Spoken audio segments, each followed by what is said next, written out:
जय माता दी दोस्तों, मैं आचार्य विजय तनेजा एक बार फिर आपका स्वागत करता हूं अपने यूट्यूब चैनल जय माता दी ज्योतिष केंद्र में। पिछले 14 अध्यायों तक हम पढ़ चुके हैं और आज 15वें अध्याय की बात करेंगे, जिसमें हम ये देखेंगे कि ग्रह या प्लेनेट कैसे पता हम करेंगे कि ग्रह हमारी कुंडली में शुभ है या अशुभ है, अच्छे परिणाम देगा या बुरे परिणाम देगा। इसके बारे में जानकारी हमें कैसे मिलेगी। तो जब भी हम ग्रह की बात करते हैं, दो प्रकार के प्रभाव की बात करते हैं, दो प्रकार की स्थितियों की बात करते हैं। एक नैसर्गिक स्थिति और दूसरी तात्कालिक स्थिति। तो ग्रह नैसर्गिक रूप से कैसा स्वभाव रखते हैं और तात्कालिक रूप से यानी कि कुंडली वाइज वो कैसा प्रभाव रखते हैं, उसके आधार पर हम ये तय करेंगे कि आपकी कुंडली में कोई ग्रह शुभ फल देगा या अशुभ फल देगा। तो पहले हम नैसर्गिक प्रभाव या नैसर्गिक स्थिति की बात करेंगे। हम ग्रहों को दो श्रेणियों में बांट देते हैं, नैसर्गिक और तात्कालिक। नैसर्गिक भी दो भागों में बढ़ जाता है, नैसर्गिक शुभ ग्रह और नैसर्गिक अशुभ ग्रह। इसी प्रकार तात्कालिक रूप से नैसर्गिक शुभ ग्रह और नैसर्गिक अशुभ ग्रह। तो पहले हम बात करें नैसर्गिक शुभ ग्रह की। चंद्रमा, बृहस्पति, शुक्र, बुध। आई रिपीट, चंद्रमा, बृहस्पति, शुक्र, बुध। मून, जुपिटर, वीनस, मरकरी, ये नैसर्गिक रूप से शुभ हैं, यानी कि इनका स्वभाव कैसा है, शुभ है। और दूसरी तरफ अशुभ ग्रहों में मंगल, शनि, राहु, केतु, 4 शुभ 4 अशुभ। और 9वां ग्रह बच गया कौन, सूर्य, सन। सन को हम एक तीसरी कैटेगरी में डाल देते हैं, क्रूर। क्रूर ग्रह है वो, क्रूर या हिंदी में क्रूर। आप क्रूर किसे कहते हैं, इस बात को अच्छी तरह समझ लें। आप क्रूर किसे कहते हैं, क्रूर जो अपने डिसीजन में बार बार बदलता नहीं है, आपको कुछ सिखाना चाहता है, उसके सिखाने के तरीके कठोर हो सकते हैं। जैसे आप जब विद्यालय में पढ़ते थे तो कुछ टीचर आपको डांटते होंगे और डांट के कुछ सिखाते होंगे। अब उनकी डांट का मतलब ये नहीं है कि उनको आपसे कोई दुश्मनी है, बल्कि वो आपको कुछ सिखाना चाहते हैं, अच्छा सिखाना चाहते हैं, जिससे कि आपकी जीवन में उन्नति आ सके, आपके जीवन अच्छा हो सके।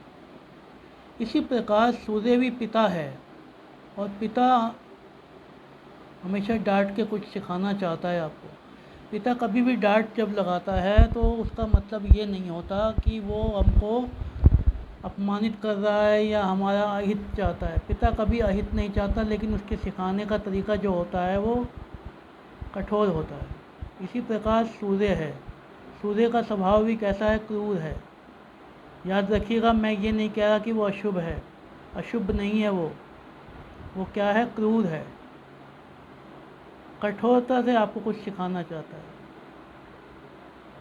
तो इस प्रकार ग्रह को अपन नैसर्गिक रूप से 3 वर्गों में बांट देते हैं, शुभ, अशुभ और क्रूर।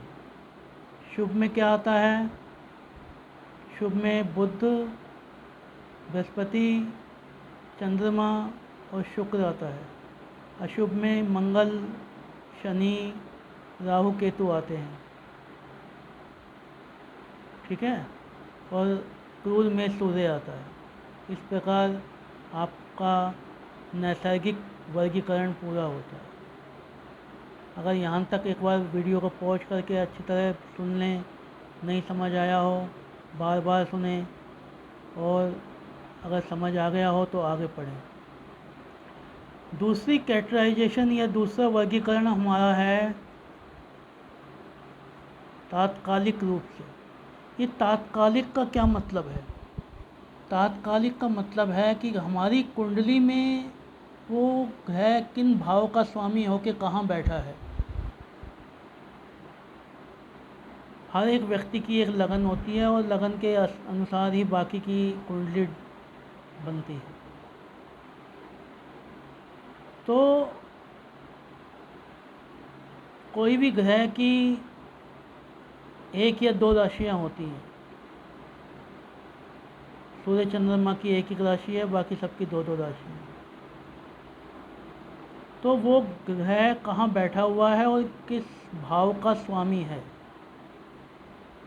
उसके आधार पर तात्कालिक रूप से ये तय किया जाता है कि वो ग्रह तात्कालिक रूप से हमको अच्छा परिणाम देगा या बुरा परिणाम देगा।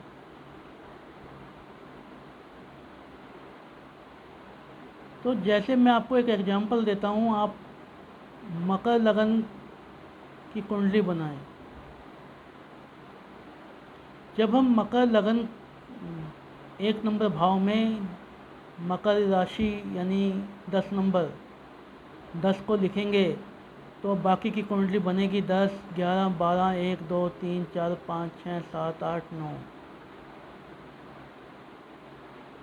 अब इसमें हम गुरु की बात करें। गुरु तीसरे भाव का स्वामी होता है और द्वादश भाव का स्वामी होता है, और मान ले वो दूसरे भाव में बैठ गया। आई रिपीट, मकर लगन में गुरु जो होता है या बृहस्पति या जुपिटर जो होता है वो तीसरे भाव का और 12वें भाव का स्वामी होकर दूसरे भाव में बैठ गए। तीसरा भाव अशुभ है, 12वां भाव अशुभ है और दूसरा मारक भाव में बैठ गया। तो ऐसी स्थिति में मकर लगन में जो गुरु होगा वो तात्कालिक रूप से अशुभ हो जाएगा,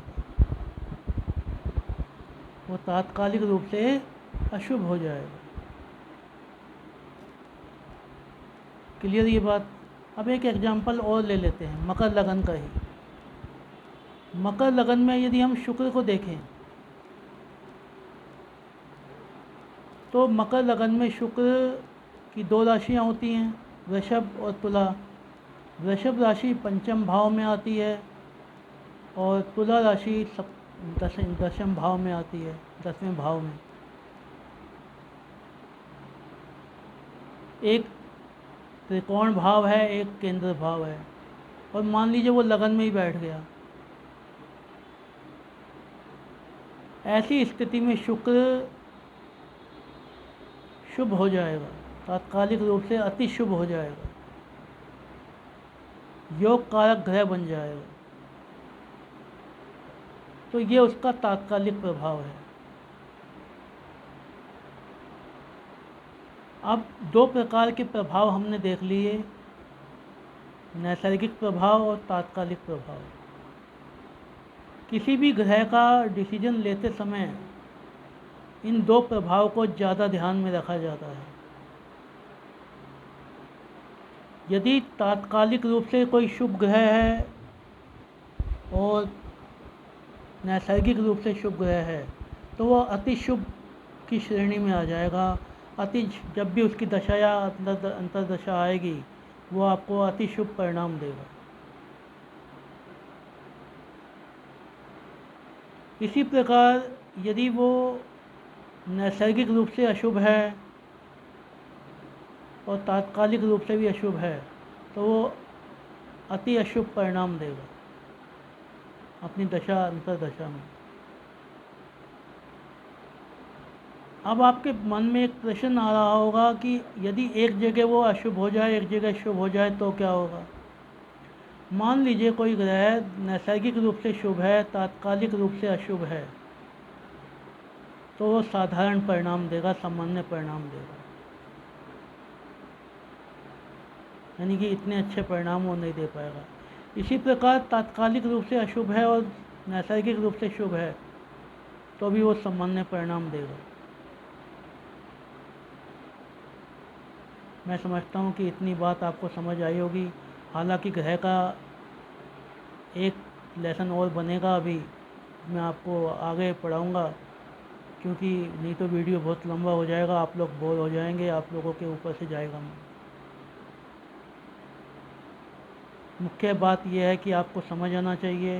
यदि आपको कोई भी बात समझ नहीं आती हो तो वीडियो को बार बार देखें, और फिर भी समझ नहीं आती हो तो फ़ोन करके पूछ सकते हैं।